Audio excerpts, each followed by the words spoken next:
Assalamualaikum warahmatullahi wabarakatuh. Hello everyone. We are from second group. We will presenting about chapter 5. The title is Organisasi Profesi Keguruan. Sebelum presentasi, izinkan kami memperkenalkan diri terlebih dahulu. Perkenalkan, nama saya Kintiha Fitriani Nuralisa sebagai moderator dan pemateri ke-1. Dan teman saya Inaba sebagai pemateri kedua, serta Rizka sebagai pemateri ketiga.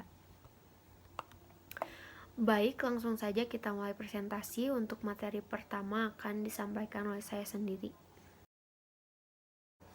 Di sini saya akan menjelaskan mengenai fungsi dan peranan organisasi profesi. Secara sederhana, organisasi dapat diartikan sebagai suatu perserikatan orang-orang yang masing-masing diberi peranan tertentu dan melaksanakan kegiatan sesuai dengan peranan tersebut bersama-sama secara terpadu untuk mencapai tujuan yang telah ditentukan bersama. Menurut Narayan dan Ragunath, menyatakan bahwa an organization can be defined as an arena where human beings come together to perform complex tasks so as to fulfill common goals. Yang mana adalah organisasi itu didefinisikan sebagai arena tempat manusia berkumpul untuk melakukan tugas kompleks dan untuk memenuhi tujuan bersama. Dan menurut Robin mengemukakan bahwa organisasi adalah kesatuan sosial yang dikoordinasikan secara sadar dengan sebuah batasan yang relatif dapat diidentifikasi, yang bekerja atas dasar yang relatif terus-menerus untuk mencapai suatu tujuan bersama atau sekelompok tujuan. Sebagai suatu organisasi, asosiasi profesi keguruan menyerupai suatu sistem yang senantiasa mempertahankan keadaan yang harmonis. Jadi kesimpulannya adalah organisasi itu tempat di mana orang berkumpul untuk tujuan yang sama. Sebetulnya motif dasar kelahiran sebuah organisasi itu bervariasi. Ada yang bersifat sosial, politik, ekonomi, kultural, dan pandangan atau falsafah tentang sistem nilai. Akan tetapi pada umumnya dilatar belakangi oleh solidaritas antara pengemban bidang pekerjaan yang bersangkutan atas dasar dorongan dari dalam diri mereka sendiri atau secara intrinsik dan karena tuntutan dari lingkungannya atau secara ekstrinsik. Beberapa organisasi sudah muncul dari beberapa abad lampau, sementara di bidang pendidikan khususnya jabatan guru baru dimulai semenjak awal abad ke-20 ini. Di USA misalnya, The American Federation of Teachers baru berdiri pada tahun 1916. Demikian juga di berbagai negara tetangga ternyata telah berdiri semenjak dekade 20-an dan 30-an, seperti Bangladesh, Australia, Filipina, dan lain-lain. Sedangkan di Indonesia, PGRI baru lahir 25 November 1945 sebagai fusi dari berbagai organisasi guru yang pernah berkembang semenjak zaman penjajahan Belanda dan Jepang. Dan untuk presentasi berikutnya akan disampaikan oleh Saudari Inaba Fitriani. Kepada Inaba dipersilahkan. Bismillahirrahmanirrahim. Assalamualaikum warahmatullahi wabarakatuh.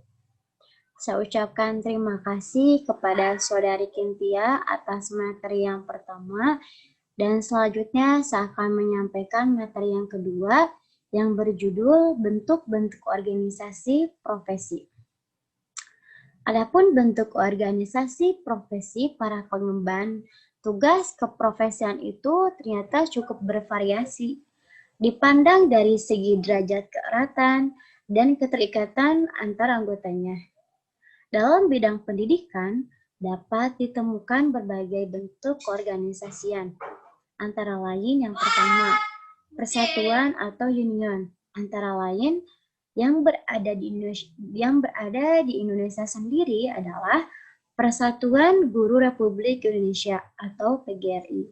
Dan adapun yang ada di luar negeri, contohnya adalah Australian Education Union. Yang kedua adalah federasi atau federation. Antara lain yang berada di luar negeri adalah All India Federation of Teachers Organization. Yang ketiga, aliansi or alliance. Antara lain Alliance of General Teachers. Yang asosiasi atau association yang terdapat di kebanyakan negara. Ditinjau dari segi kategorisasi, keanggotaannya juga menunjukkan corak keorganisasian yang bervariasi, seperti menurut satu, jenjang pendidikan di mana mereka bertugas, seperti sekolah dasar, sekolah menengah, dan perguruan tinggi. Dan yang kedua, status penyelenggara kelembagaan pendidikan, yaitu negeri dan swasta. Dan yang ketiga, bidang studi atau keahlian seperti guru bahasa Inggris, guru matematika, dan sebagainya. Yang keempat yaitu gender, yaitu wanita atau pria. Yang kelima, latar belakang etnis seperti Cina, Melayu, dan sebagainya. Struktur dan kedudukan dipandang dari segi jangkauan wilayah. Kerjanya juga beragam dan bersifat antara lain yang pertama lokal yaitu kedaerahan atau kewilayahan. Yang kedua nasional atau negara. Yang ketiga internasional dan sebagainya. Dengan demikian keberagaman bentuk, corak, dan struktur dan kedudukan dari organisasi pendidikan itu, maka status keanggotaannya dengan sendirinya akan bervariasi. Organisasi keprofesian yang bersifat asosiasi atau persatuan biasanya bersifat langsung keanggotaannya dari setiap pribadi atau pengemban profesi yang bersangkutan. Baik, saya Rizka Rahmawati selaku pemateri ketiga akan menjelaskan tentang Persatuan Guru Republik Indonesia atau lebih dikenal dengan PGRI. PGRI ini didirikan pada tanggal 25 November tahun 1945 bertepatan dengan 100 hari proklamasi kemerdekaan. Nah, pada awalnya PGRI ini dinamai dengan PGHB atau Persatuan Guru Hindia Belanda pada tahun 1912. Nah, pada saat itu Indonesia masih dijajah oleh bangsa Belanda, makanya dinamai Persatuan Guru Hindia Belanda. Namun seiring berjalannya waktu, para guru pada saat itu memiliki semangat juang untuk menjadi guru yang merdeka, di mana mereka tidak ingin disangkut pautkan dengan bangsa Belanda, sehingga mereka berjuang keras untuk menjadi guru yang merdeka dalam artian mereka bisa merebut kekuasaan dan bisa mengajar atau bisa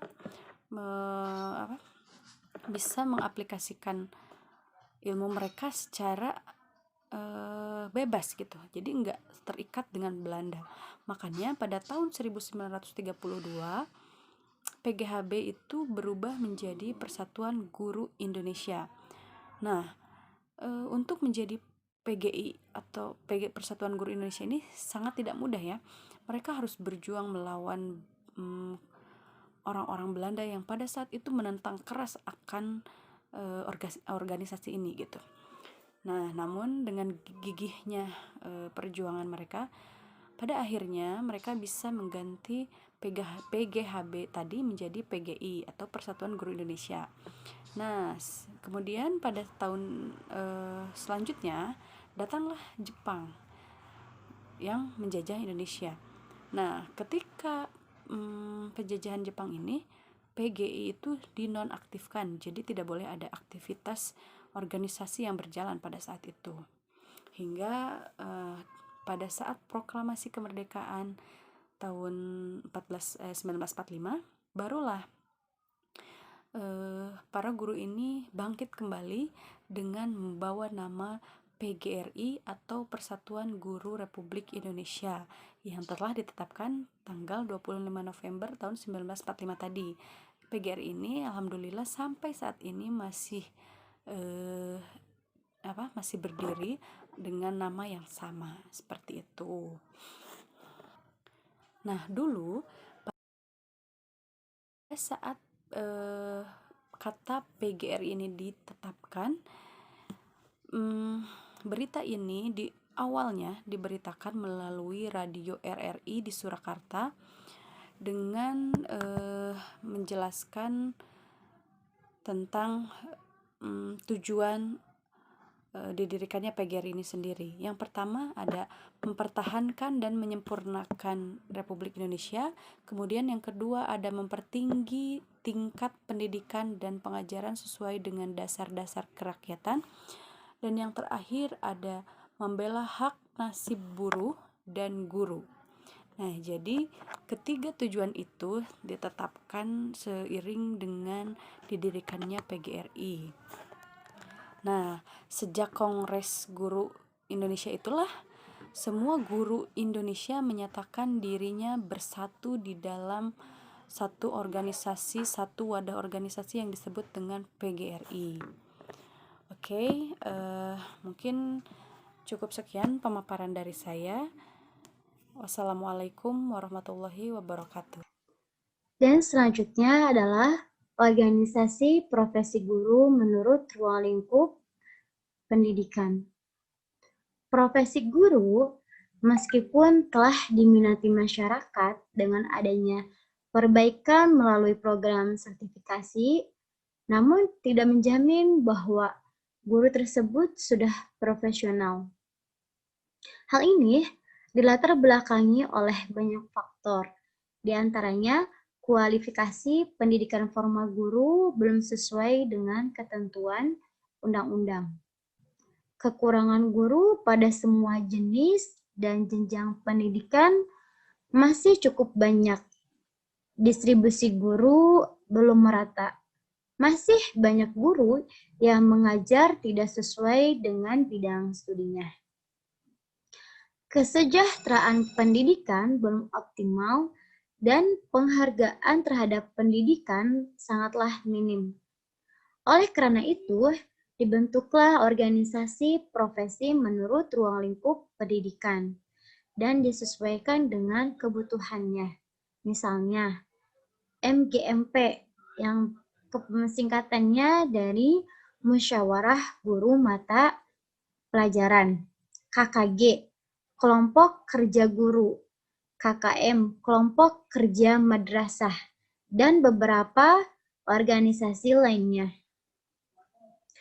Dalam upaya pengembangan kompetensi profesionalisme guru, diantaranya dapat melalui optimalisasi fungsi dan peran kegiatan dalam beberapa organisasi tersebut, yang memungkinkan para guru berbagi pengalaman dalam memecahkan masalah-masalah yang mereka hadapi selama kegiatan mengajarnya. Jadi kesimpulan yang dapat diambil dari materi tadi yaitu organisasi profesi keguruan merupakan sebagai suatu perserikatan orang-orang yang masing-masing diberi peranan tertentu dan melaksanakan kegiatan sesuai dengan peranan tersebut bersama-sama secara terpadu untuk mencapai tujuan yang telah ditentukan bersama.